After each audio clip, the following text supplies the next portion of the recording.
Hi everyone, welcome back to my channel. Today we are talking about the top things that are breaking your relaxed hair. So I went ahead and compiled 17 tips to stop your relaxed hair from breaking. Before we get started though, I would love it if you subscribe to my channel and hit the little bell next to the subscribe button. It really helps me out here and it allows you to never miss out on valuable information on how to take care of your hair. So before we get started, I'm going to introduce myself. There's a lot of new people here. So my name is Dominique Baker and I've had relaxed hair for the most part of my life and to great results. I go see a professional hairstylist. Her name is Gloria Miller. She works at Hairworld Ottawa in the city that I live in and she is absolutely fantastic. I feel that I have picked up a lot of tips from Gloria over the years and through my own research online and speaking to other hairstylists. So I know, I'm sorry, my hair is up in a bun, but this is what my hair looks like when it's down. I just cut off 3 inches of that hair because I wanted a new look. I went ahead and cut some layers into my hair as well. And I promise you will see my hair out in its full glory in the next hair care video. All right, let's get started. Here are 17 tips to stop your relaxed hair from breaking. So number 1, let's look at your relaxer process. So if you're out and about and you see a woman with relaxed hair and it's thin, especially at the ends, and it looks so dry and it has zero movement, chances are she has over-processed her hair. So over-processing can run the gamut from leaving your relaxer on your hair too long to sleeping in really, really active, strong conditioners for hours on end, to relaxing your hair and bleaching it. You name it, you do not want to over-process your hair. But for this particular tip, I'm going to be focusing on the relaxer itself, on leaving it on your hair too long. So a lot of these relaxers that you buy in store that you can use on yourself at home recommend that you should be relaxing your hair every 6 to 8 weeks. So I feel like that's the bare minimum. I myself relax my hair every 8 weeks like clockwork, but my business has just grown so much over the last 2 years that I am traveling so much and I don't get to go see Gloria, my hairstylist, as much as I like. So I've been averaging every 3 months. And let me tell you, I have seen a real improvement in the quality of my hair. I like to stick to an 8-week schedule myself because I just feel that my roots would get so crazy. But we're going to talk about that a little later in the video. Relaxing my hair every 8 weeks really works for me, really helps to keep my hair under control and just makes my life easier. But really, if you want healthy relaxed hair, you should be stretching that out to every 3 or 4 months. And the reason for that is that you want to let your natural hair grow out so that your hairstylist or yourself has enough new growth to work with so that you're not overlapping the relaxer onto previously relaxed hair. When you relax already relaxed hair, bang, it's over processed. You are creating a weak point in the hair. That weak point is a breakage point, and you will see more breakage at places where you have overlapped relaxer. Also, if you let your hair grow out long enough, that reduces weak points in your hair. So let's say you're relaxing every 6 weeks. That means that you can have lots of weak points throughout the strand of your hair. Whereas if you relax every 3 to 4 months, that weak point is greatly reduced, right? So instead of having a potential breakage point, let's say right here and right there and right there, and that's from relaxing every, let's say, 6 weeks. If you were to relax your hair every 3 to 4 months, that weak point could now be here, okay? And then maybe there, so that you have less weak points in your hair. Now, we're trying to avoid weak points at all costs. Again, for the people in the back, only apply relaxer to your new growth. Do not relax your already relaxed hair. If your hair has been under processed, I highly suggest that you go see a professional that you trust to pull that relaxer throughout your hair so that it can be processed evenly and fully. So here's a tip for you that I just recently learned myself. Stay away from sensitive scalp relaxers. Now, I grew up seeing those relaxers geared towards little kids and they were marketed as sensitive scalp relaxers. Those relaxers, in fact, are calcium hydroxide based relaxers. Now think about it. Calcium buildup, right? Buildup. Now, calcium builds up in your hair and it's really, really hard to get rid of. It in turn dries out your hair, makes your hair dry and brittle, and you are headed for dryness and breakage. Instead, opt for a sodium hydroxide relaxer. Now, a sodium hydroxide relaxer, if not applied properly, may burn your scalp. They're a bit more harsh, they get the job done more quickly, but they're safer for your hair and scalp. And they don't leave that buildup on your hair that makes your hair look dry, brittle, kind of like hay. So always opt for a sodium hydroxide based relaxer. So tip number 3, you should be applying the relaxer to the most coarse parts of your hair. For me, that's the crown. For most people, that's the crown. Most people, especially when they're relaxing by themselves at home, tend to apply the relaxer first at the edges. Those are typically your finest strands and they're going to relax really quickly. By the time you get to the rest of your head, you're already burning. So again, start with the coarsest parts of your hair. They'll take a bit more time to process, allowing you to move more quickly throughout the hair. And on that note, you should be rinsing out the relaxer in the order that you put it on. So you've gone ahead and you've applied the relaxer to the crown of your hair and then you move around the head. You should rinse out the crown first. That evens out your processing time. Tip number 4, don't go bone straight with your relaxer. That will weaken your hair, and the relaxing process is a really caustic process that literally takes chunks out of the strands of your hair. It breaks down that keratin in your hair to straighten out your strands, and leaving a little texture in your hair is nice. It looks beautiful, and more importantly, it strengthens up your hair. Leave a little strength in your hair. You want a little bit of that bounce back so that it doesn't become thin and weak and like snap off. So tip number 5, don't stretch your relaxer too long. So I've already spoken about this. My sweet spot seems to be between 2 and 3 months. And 2, I've learned, is a little on the too frequent side, but it works for me. But I really don't think that you should be relaxing your hair every like 7, 8, 9 months, unless you really know what you're doing. Unless you're really putting hydration and moisture into your hair. You're babying your roots. You're moisturizing and sealing. You're really, really on top of your new growth. A lot of people aren't. And that's okay. Don't feel bad. This video is not to shame anybody, but I'm busy. Everybody's busy.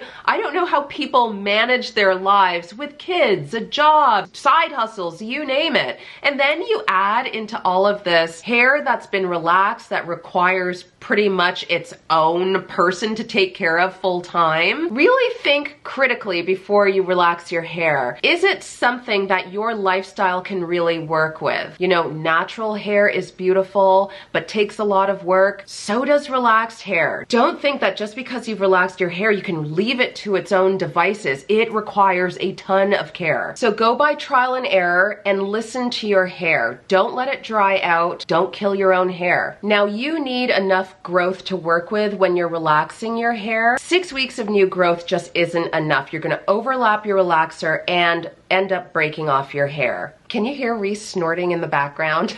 Sorry about that. Always allow enough growth to properly relax your hair safely, okay? If you insist on waiting a really long time between relaxers, find a protective style that works well for you. Keep your roots hydrated and tangle-free and baby your hair. Tip number 6, stop manipulating your hair so much. This runs the gamut from flipping your hair to twirling your hair when that cutie's talking to you. Seriously though, stop it. More importantly, let's talk about how to properly comb out your hair. I can't stress this enough. When you are combing out your hair, you really need to start from the ends and work your way up to the roots. This really minimizes breakage. Now, I know that sometimes we can be in a rush and we just want to tear that comb through your hair from the roots down to the ends. But what you're doing is taking all of those tangles and all of those knots that are throughout your strands and compressing them into one big tangle, into one big knot. And that is so much harder to detangle. And then you're tearing through the hair trying to get it out, breaking your hair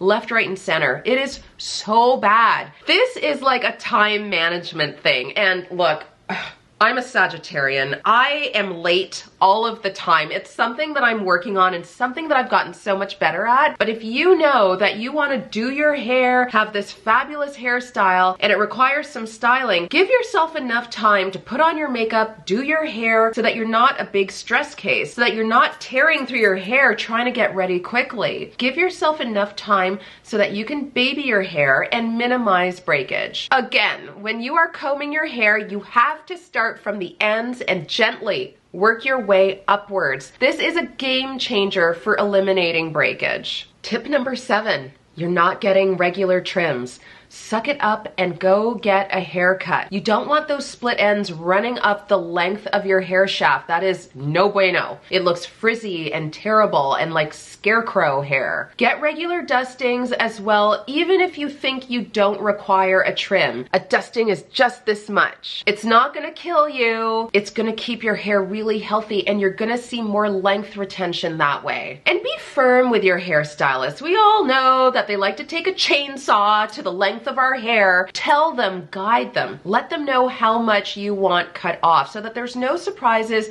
no tears at the end of your haircut. And bonus tip, put down the kitchen scissors. They're not balanced. They're not sharp. They probably have like some sort of weird food crusted in them as well. Use proper hair shears to cut your hair if you insist on doing it yourself. Tip number 8, stop washing your hair so often. I wash my hair once a week. That works really well for me. I work out a lot and I'm a total sweat hog. So sometimes, especially in the summer, I'll wash my hair twice a week, but usually that's just a rinse or shampooing just once. If you're washing your hair too often, you're stripping all of those natural oils out of your hair, leaving your hair dehydrated and dryness leads to breakage, and breakage leads to tears and terrible looking hair. Figure out a washing schedule that works for you. Maybe once a week works for me and may not quite work for you. And I get it, you know, I'm at that age where I'm getting hot flashes and I'm sweating through the sheets and the mattress and my whole freaking bed frame at night, and you want to wash your hair. Us black folks, we really shouldn't be washing our hair daily. That's crazy.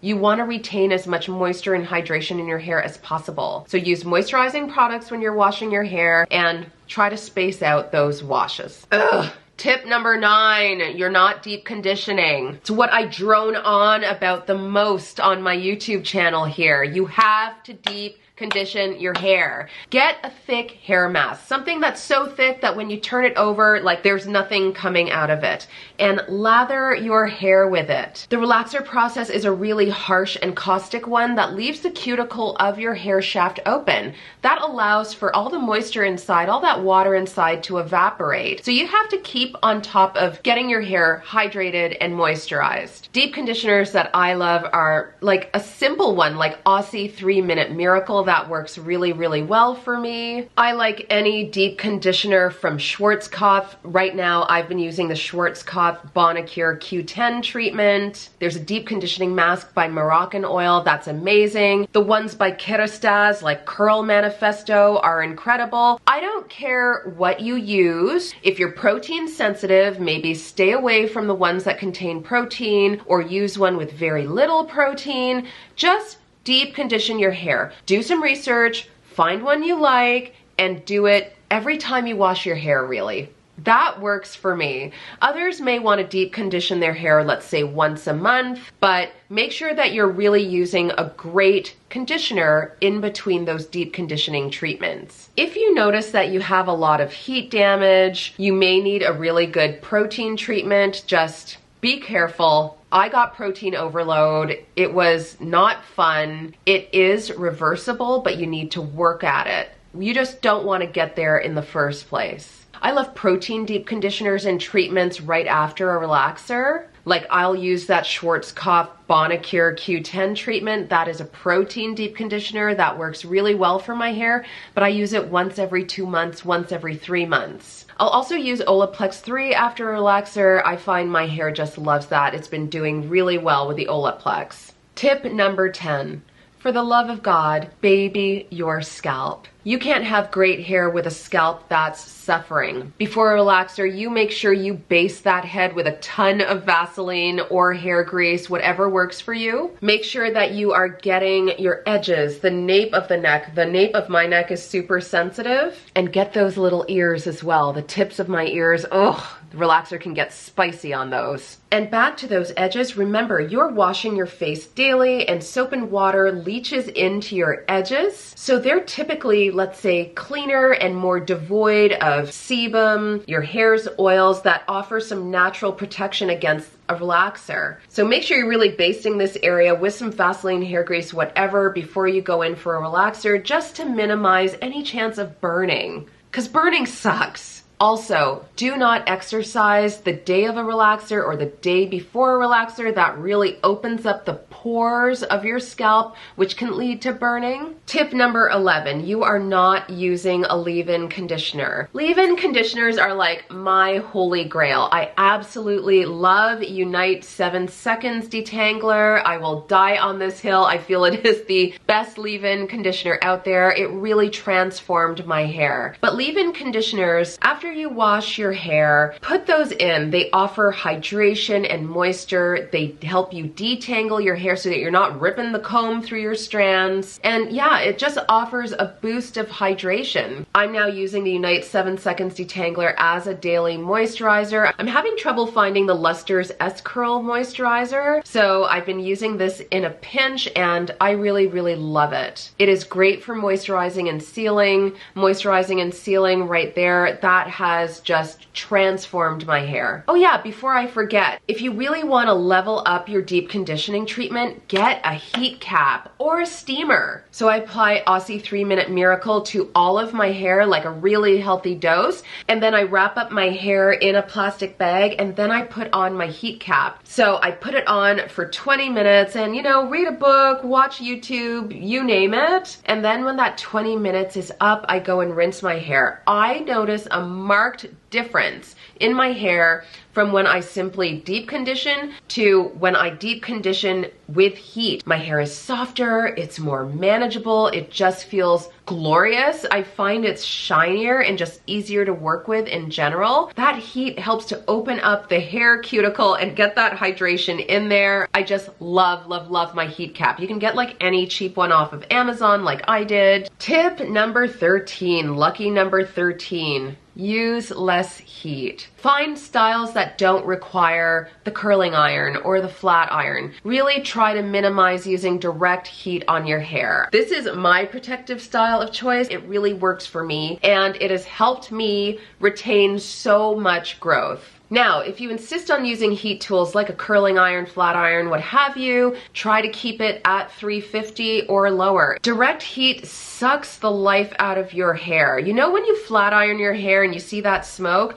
That isn't actually smoke, it is steam. It is the evaporation of the water in your hair. That heat is causing the water in your hair to evaporate into that steam. We want to minimize that, if not eliminate it. Using too much heat and over-processing your hair, in my opinion, are the two worst culprits for damage and breakage. You really need to baby your hair. Find alternative methods for achieving your favorite hair looks. So I got one of those bunny curl things and it's like stuffed satin and it's long and you wrap your hair around those long satin things and you sleep in it and you're supposed to wake up with beautiful curls. I'm gonna do a YouTube video on this.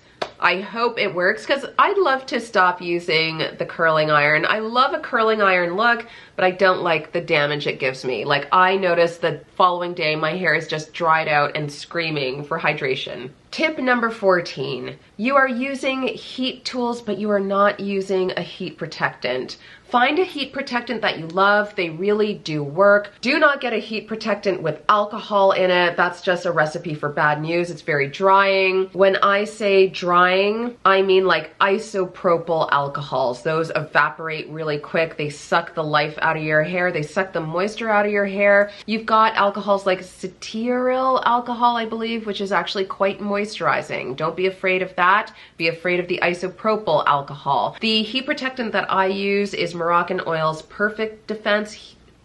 Yeah, It's Moroccan Oil Perfect Defense. I've been using it for years. I really, really like it, and I've seen a major difference in my hair when I use that heat protectant versus just using heat tools on my bare hair. Okay, so tip number 15 ties into tip number 1, you know, the whole over processing and how people relax their hair too often because they don't like how kind of hard and tangled and dried out their roots are. Well, tip number 15, moisturize your roots. This was such a mind-blowing light bulb game changer moment for me, and I'm embarrassed because duh, obviously moisturize your roots. How are you going to stretch a relaxer? How are you going to prevent breakage at that weak point of new growth and relaxed hair? Find a hair moisturizer you love, section off your hair, detangle from the ends up to the roots, add that conditioner to your hair, add that leave-in conditioner, detangler, what have you, whatever moisturizer you like to use, and keep that new growth hydrated. This was such a game changer for me. Like, I hated how my hair looked when it was time to get relaxed. Like, it was just so kind of frizzy and dry and dull looking compared to my like shiny, beautiful, relaxed hair. And when somebody told me that she found a moisturizer that really worked well for her and she started moisturizing her roots, she could stretch her relaxer so much longer without the breakage, without the damage, and without the sort of like shame that comes from, oh, I gotta get my relaxer done. Find something that works for you. I've been using the Unite 7 Seconds Detangler, Biolage Hydra Source. That whole line is fantastic. For my lovelies that are protein sensitive, this line does not contain protein either. They do this Hydra Pack deep conditioning treatment. Chef's kiss, get it. But they also do a leave-in conditioner that is really wonderful for getting your roots in check. So, baby your roots, moisturize your roots, and you will have a much easier time staying on top of your new growth. Your new growth won't look as crazy. Your new growth won't look as dried out and dull, and it'll just make your life easier. Trust me on this. Moisturize your roots. Tip number 16, don't wash your hair for at least 72 hours before a relaxer. You just want to leave some of that natural protection, like the dirt, the oil in your hair, so that you're not burning your scalp. Because again, you want a healthy scalp to grow healthy hair. You can't keep burning it over and over and over with these relaxers. And last but not least, tip number 17, always wrap your hair at night with a silk or satin hair wrap. I like bonnets that have like a stretchy headband around the perimeter of the bonnet. That stays in place and doesn't cause friction, therefore breaking your edges. But back to the fabric itself. Silk and satin is not nearly as absorbent as cotton. So you're sleeping on a cotton pillowcase that is sucking the moisture out of your hair and your skin. Silk and satin pillowcases are so great for your skin. It's also causing friction. You know, as you toss and turn, that cotton pillowcase is not only sucking all the moisture out of your hair, it's just too harsh. It's just too rough and it's breaking your hair. If you don't like the idea of sleeping in a silk or satin bonnet, get yourself a silk or satin pillowcase. I use both for added protection. Just make sure that you are protecting your hair at night. And if you get a fresh silk press or flat iron your hair, you can wrap your hair at night, cover it with a silk or satin bonnet, and then when you wake up in the morning, you take that bonnet off, shake your hair out, it looks fantastic, all because it had that bonnet protection. Anyways, I hope that you found these tips helpful. These are the tips that I put in place for myself that I learned from my hairstylist, other hairstylist friends, and from other gurus on YouTube, and they have helped my hair immensely. My hair was down to here, and I went and chopped off 3 inches because I got layers. I just wanted a fresh look. But my hair is thriving, it's healthy, it's happy, it's moisturized, it's hydrated, all because I implemented all of these tips. If you have extra tips, please drop them in the comments. Feel free to DM me with any questions as well. Follow me on Instagram, I'm at dominique.baker. I'm on TikTok as well at Dominique Baker Official. And thank you so much for watching. Your support means the world to me. Again, don't forget to subscribe and like this video if you found it helpful. Share with a friend whose hair is dead. Catch you in the next video, guys. I love you so much.